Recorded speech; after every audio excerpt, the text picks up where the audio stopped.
नमस्कार दोस्तों, एक बार फिर से आपका स्वागत है हमारे YouTube चैनल एनसी कैंपस में।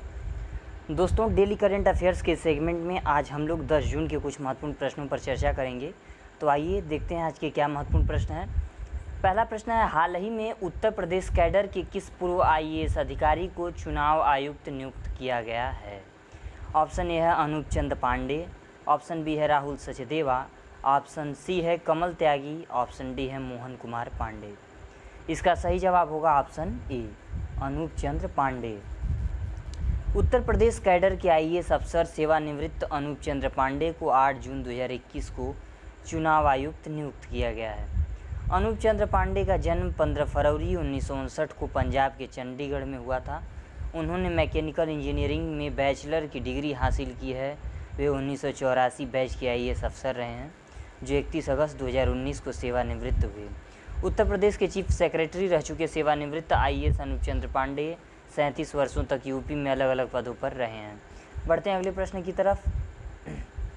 अगला प्रश्न है, रेटिंग एजेंसी क्रिसिल ने वित्त वर्ष 2021-2022 के लिए भारत के सकल घरेलू उत्पाद GDP के विकास के अनुमान को 11% से घटाकर कितने प्रतिशत कर दिया है?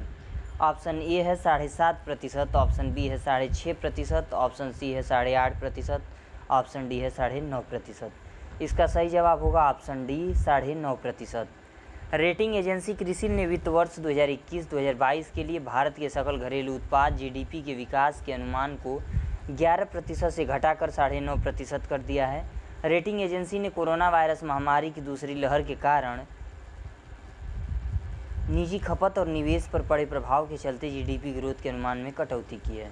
बढ़ते हैं अगले प्रश्न की तरफ। अगला प्रश्न है, भारत के निम्न में से किस राज्य को एनीमिया मुक्त भारत सूचकांक की 2020-21 की रिपोर्ट में शीर्ष स्थान प्राप्त हुआ है? ऑप्शन ए है बिहार, ऑप्शन बी है झारखंड, ऑप्शन सी है मध्य प्रदेश, ऑप्शन डी है उत्तर प्रदेश। इसका सही जवाब होगा ऑप्शन सी, मध्य प्रदेश। मध्य प्रदेश को एनीमिया मुक्त भारत सूचकांक की 2020-21 की रिपोर्ट में शीर्ष स्थान प्राप्त हुआ है। एनीमिया मुक्त भारत सूचकांक 2020-21 की राष्ट्रीय रैंकिंग में हिमाचल प्रदेश ने 57.1 की स्कोर के साथ तीसरा स्थान हासिल किया है।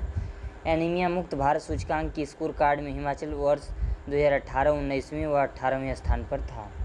बढ़ते हैं अगले प्रश्न की तरफ। अगला प्रश्न है, बंगाल के किस पूर्व क्रिकेटर का 72 वर्ष की उम्र में निधन हो गया? ऑप्शन ए है अनिल कुंबले, ऑप्शन बी है VVS लक्ष्मण, ऑप्शन सी है मुरली विजय, ऑप्शन डी है रवि बनर्जी। इसका सही जवाब होगा ऑप्शन डी, रवि बनर्जी। बंगाल के पूर्व क्रिकेटर रवि बनर्जी का लंबी बीमारी के बाद निधन हो गया।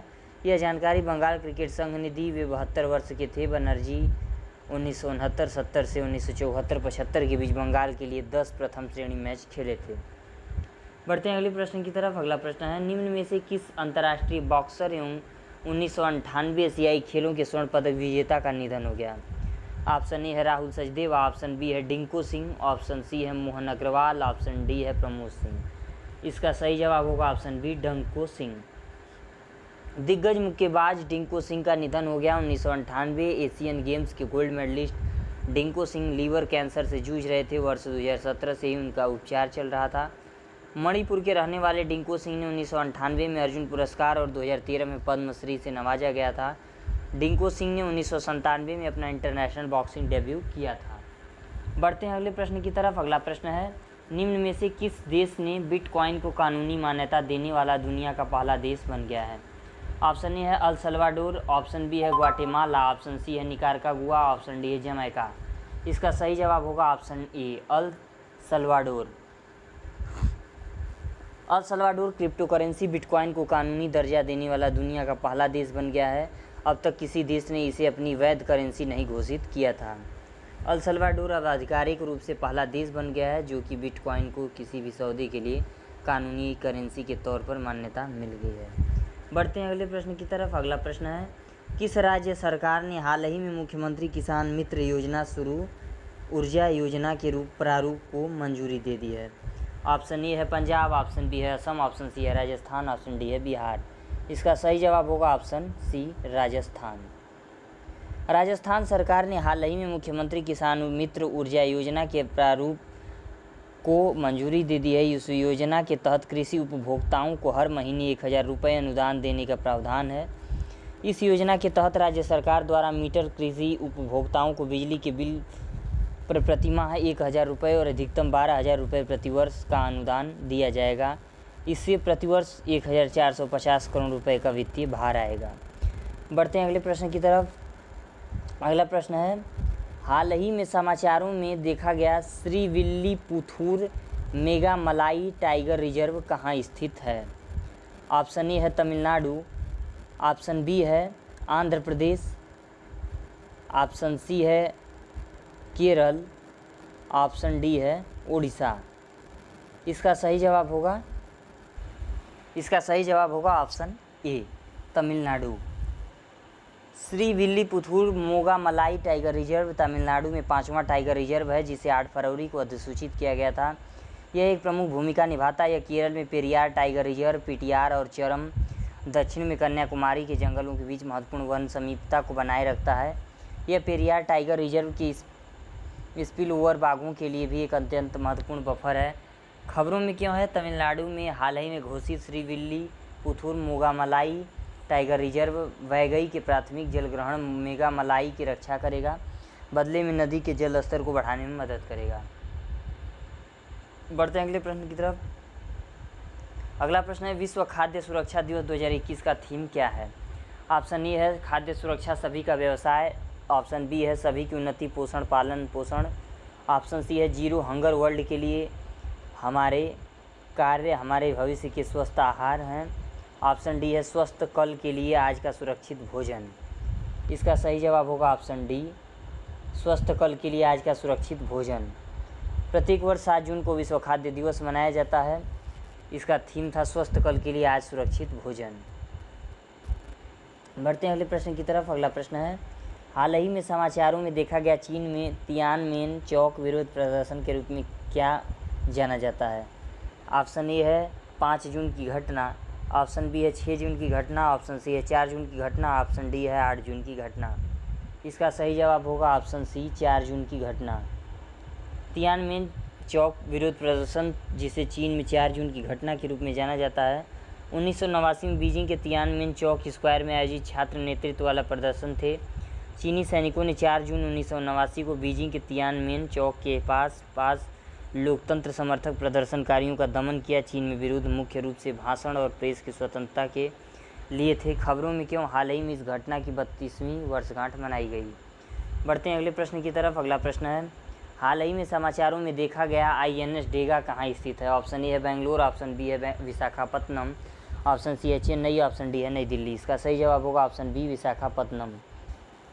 INS डेगा भारतीय नौसेना का एक नौसेना वायु स्टेशन है, जो भारत के पूर्वी तट पर आंध्र प्रदेश के विशाखापत्तनम में स्थित है।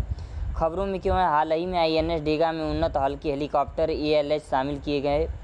322 डेगा उड़ान का प्रेरण समारोह flag officer commanding in chief ANVENC vice admiral Rajendra Bahadur Singh की उपस्थिति में आयोजित किया गया था, जिसमें 3 स्वदेशी ALH MAC 3 हेलीकॉप्टर नौसेना वायु स्टेशन INS डेगा में उड़ान भर रहे थे।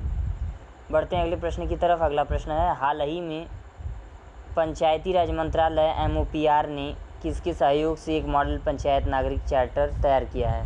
ऑप्शन ए है राष्ट्रीय ग्रामीण विकास एवं पंचायती राज संस्थान, ऑप्शन बी है पंचायत राज और ग्रामीण विकास विभाग, ऑप्शन सी है ग्रामीण विकास में भू सूचना विज्ञान अनुप्रयोगों के लिए केंद्र, ऑप्शन डी है TSIPARD। इसका सही जवाब होगा ऑप्शन ए राष्ट्रीय ग्रामीण विकास एवं पंचायती राज संस्थान। हाल ही में पंचायती राज मंत्रालय MOPR ने राष्ट्रीय ग्रामीण विकास और पंचायती राज संस्थान DPR के सहयोग से एक आदर्श पंचायत नागरिक चार्टर तैयार किया है। बढ़ते हैं अगले प्रश्न की तरफ। अगला प्रश्न है, हाल ही में खबरों में देखा गया NTPC लिमिटेड या राष्ट्रीय ताप विद्युत निगम लिमिटेड का मुख्यालय कहाँ है? ऑप्शन ए है चेन्नई, ऑप्शन बी है नई दिल्ली, ऑप्शन सी है बेंगलोर, ऑप्शन डी है मुंबई। इसका सही जवाब है ऑप्शन बी नई दिल्ली।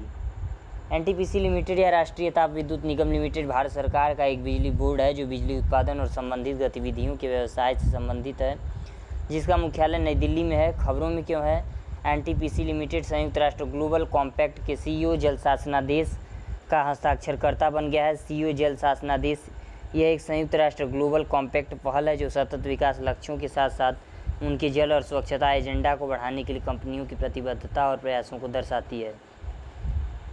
बढ़ते हैं अगले प्रश्न की तरफ। अगला प्रश्न है, बिम्स्टेक के संबंध में निम्नलिखित कथनों पर विचार करें। ऑप्शन पहला है कूट है। बिम्स्टेक का अर्थ बंगाल की खाड़ी बहुक्षेत्रीय तकनीकी और आर्थिक सहयोग पहल है। इसका दूसरा कूट है, इसकी स्थापना 5 जून 1997 को हुई थी। निम्नलिखित बयानों में से कौन सा सही है? ऑप्शन ए है केवल एक, ऑप्शन बी है केवल दो, ऑप्शन सी है एक और दो दोनों, ऑप्शन डी इनमें से कोई नहीं। इसका सही जवाब होगा ऑप्शन ए केवल एक। केवल एक कथन सही है क्योंकि बंगाल की खाड़ी बहुक्षेत्रीय तकनीकी और आर्थिक सहयोग पहल बिम्स्टेक दक्षिण एशिया और दक्षिण पूर्व एशिया के 7 देशों का एक अंतर्राष्ट्रीय संगठन है। बांग्लादेश, म्यांमार, नेपाल, श्रीलंका, थाईलैंड, भूटान और भारत बंगाल की खाड़ी पर निर्भर सदस्य राज्य और देश हैं। इसकी स्थापना 6 जून 1997 को हुई थी। इसको तीव्र आर्थिक विकास और सामाजिक प्रगति में तेज़ी के लिए एक सक्षम वातावरण बनाने के लिए स्थापित किया गया। खबरों में क्यों है, हाल ही में बिम्स्टेक दिवस की स्थापना की तारीख 6 जून को मनाया गया। दोस्तों, ये वीडियो यहीं समाप्त होती है। वीडियो कैसी लगी कमेंट बॉक्स में जरूर बताएं। वीडियो पसंद आए तो लाइक शेयर सब्सक्राइब करना ना भूलें। धन्यवाद।